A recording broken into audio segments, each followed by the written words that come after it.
కష్టపడ్డ ప్రతి కార్యకర్తకు కాంగ్రెస్ పార్టీలో పదవులు దక్కుతాయన్నారు ఏఐసీసీ అబ్జర్వర్ శక్తి సింగ్ గోయల్. డీసీసీ నాయకుడిని ఎన్నుకునే విధానంలో భాగంగా అంబర్పేటలో కాంగ్రెస్ కార్యకర్తల సమావేశం నిర్వహించారు.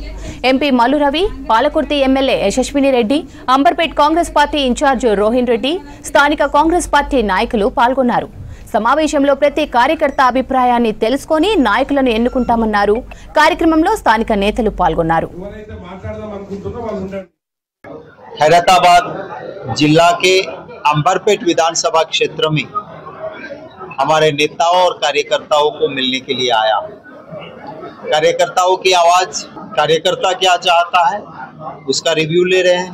जिसको भी अध्यक्ष बनना है उसके लिए हमने एक नॉमिनेशन का फॉर्म निकाला हुआ है पार्टी ने, उसमें पूरी डिटेल उनकी आएगी और बहुमत कार्यकर्ता के आवाज के आधार पर 6 लोगों के नाम की पैनल आला कमान के पास जाएगी।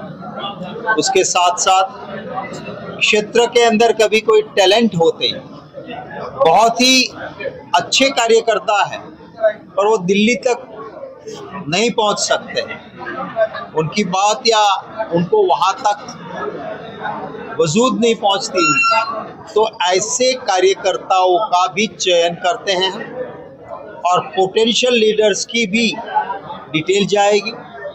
डिस्ट्रिक्ट में क्या स्ट्रेंथ है, क्या वीकनेस है, पूरे डिस्ट्रिक्ट का एक पॉलिटिकल मैप भी हम सबमिट करेंगे और एक नए सिरे से लोकतांत्रिक तरीके से पार्टी अपने संगठन को मजबूत कर रही है।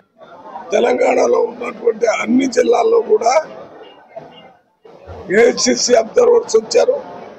జిల్లాల్లో రూరల్ అయితే మండల లెవెల్ నాయకులు, బ్లాక్ నాయకులు, జిల్లా నాయకులతో మీటింగ్లో మాట్లాడటం, 1-to-1 మాట్లాడటం, ఇది ఒక కొత్త విప్లవాత్మకమైనటువంటి మార్పు తీసుకొని వస్తున్నారు.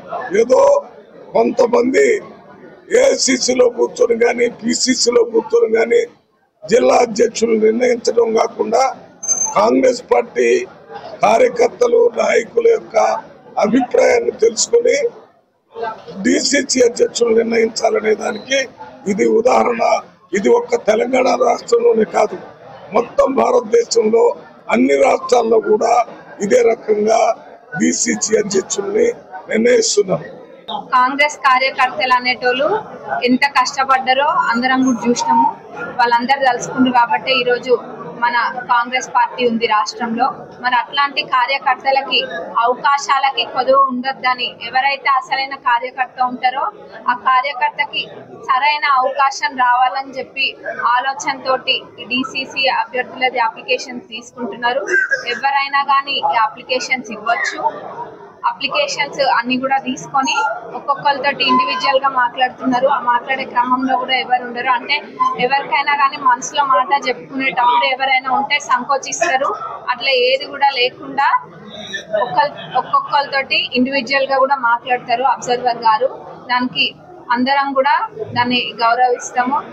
తప్పకుండా కష్టపడ్డ వాళ్ళకి డిసిసి పదవులు వస్తే, డిసిసి పదవులలో ఉన్న వాళ్ళు మనం చూస్తూనే ఉన్నాము. ఎమ్మెల్యేలు అయిన వాళ్ళు ఉన్నారు, మినిస్టర్లు అయిన వాళ్ళు ఉన్నారు, ఇంకా అనేక పదవులు వచ్చిన వాళ్ళు కూడా ఉన్నారు.